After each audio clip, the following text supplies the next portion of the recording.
Another 40K video from the vehicle.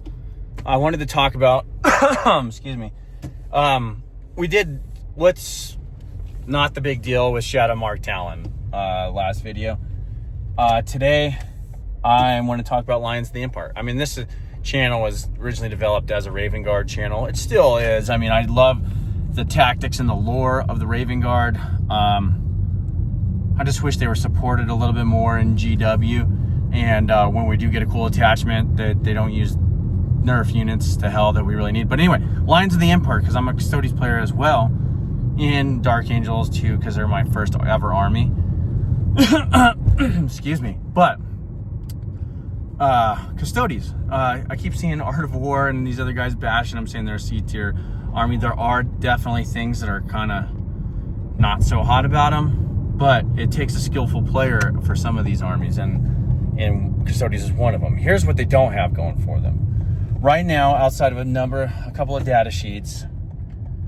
A couple of data sheets. You have 2 AP, 2 damage weaponry on these guys, and that can suck, especially going into the meta like Marines that have AOC, and then if you go into Dark Angels with damage reduction, that sucks.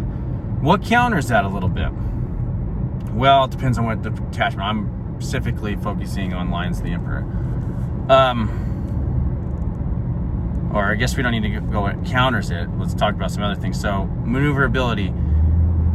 Some of these units you have to rely on, like Blade Champion, Wardens for durability, because most of the data sheets are 3 wound models outside of some of the bigger ones. You're relying on a Blade Champion able to advance and charge. You're relying on Vinatari to rapid ingress in the places you need to be. You're relying on the rapid ingress. You're relying on 4-up invols for a lot of AP2 shit that's out there. There's some vulnerabilities for sure. Let's talk about what it has going for it. So Lions of the Emperor is the way to play Custodes, in my opinion. Shield Host being second, because of just if you're going to have those weaknesses, you need to compensate with having the ability to crit on 5s. But let's go Lions of the Empire. Lions of the Emperor is pushing you to run certain models, and that being Loris Custodians in particular, and then some character models, because 1, it has a strat that allows you to split up in the mini units of the Loris. 2, it has a strat that allows you to use once per game abilities in your character units twice, or characters. So it's pushing you that way. Commiserately with the buff in the bikes, you have bikes now, especially the bike captain. You can put like the lone op stuff on. It's kind of cool. You have that 10-point weapon enhancement that can get you with an axe to 12-2-4 or 9 or whatever. What is it? What would you be? 9-3-3 on something else. I mean, it's pretty cool. It's an auto include. I put it on a Loris captain model. I put them in a big brick of a Loris Terminators, and we go to town. Delivery mechanism, destroy what I need to destroy. Then all of a sudden you draw a card like Display Might. Bam, you split them all up. They're running each way. They're in the middle of the board. They're in your opponent's deployment zone. They're holding an objective. They're popping up and down. They're like little ants, T7 4-wound ants with blast weapons and pretty decent melee. And then not to mention your captain has a once per game damage 1 ability that you can reload. So next thing you know, there's a murder blob that's running around the board with that. Not to mention, okay, now you do run your Warden Brick, you do run your Blade Champ, so you have that ability to advance and charge. You have that. You put the enhancement that lets him stand back up on a 2+. Next thing you know, and I run him in a 5 brick a lot of times, but you're popping a 4, feeling that pain. You're chewing through people. You're getting killed, but then standing back up. I've had a couple of games. Well, actually, most of the games he doesn't die. couple of games where it's just a lone and unafraid blade champ just tying people up in the opponent's deployment zone. It's just amazing. Then you have your staple units as well. Well, hang on, I was going to go back to your bike captain because you put a lone up on him. He's running up the board. He's being a scoring element, but also able to deal damage and then get out to dodge. You can then run some other little units, scoring units. And okay, here's the other thing I forgot. Now I'm like running on. So you have your blade champ, then you run a Trajan in the same blob because he can go to 12 attacks. So now you have 3 murder blobs essentially. And then couple that, one of the strategies I like to use with my blade champ and my warden squad is just like, hey, let's get bold, let's run in the opponent's backfield, let's cause his plan to culminate before it even gets to the point where it needs to be.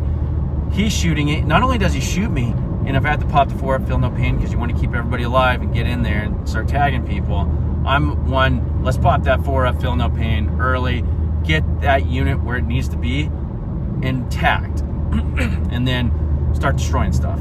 But anyway, he shoots you, pop strap, D6 move. So now all of a sudden you're getting extra movement. Then you're doing advance and charge. Then you pop and feel no pain. Then you're fighting on, I think there's a fight on death in there too. And then you're popping back up. I mean, you can keep that unit alive, and that unit inflicts some damage. Not to mention, concurrently while these things are happening, you have your Loris captains doing their thing. You have Trajan and another block of wardens going to town somewhere else. You have your bikes, because I run bikes too, doing things. You have your captain, you have your witch seekers holding the fort down, scoring stuff.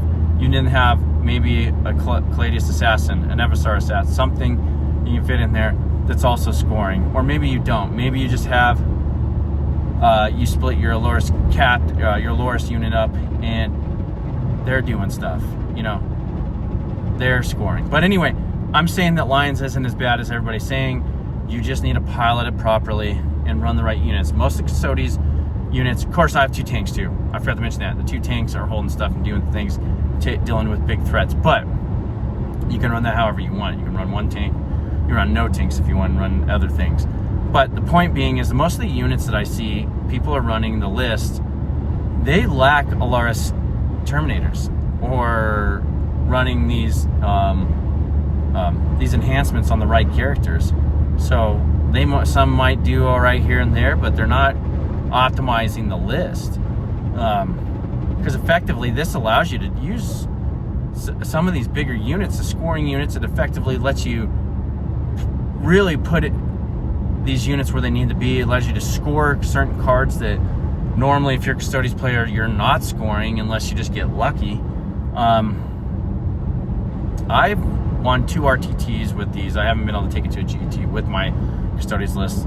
And then the other one, I was going to take them, but I decided to take Dark Angels because it was my first army that I ever had, Dark Angels. And I was like, you know, I'm going to do this, and we're going to see what I can. I won with that, and I actually like Dark Angels a little bit more. I think there's a little more flexibility.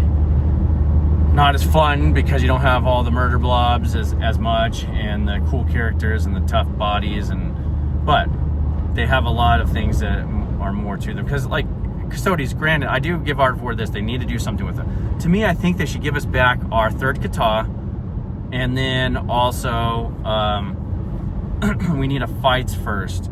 You can do that as an enhancement, so you can't put it on like Trajan or somebody else, or you can do it as a 2 CP strat once per game or something like that. You know,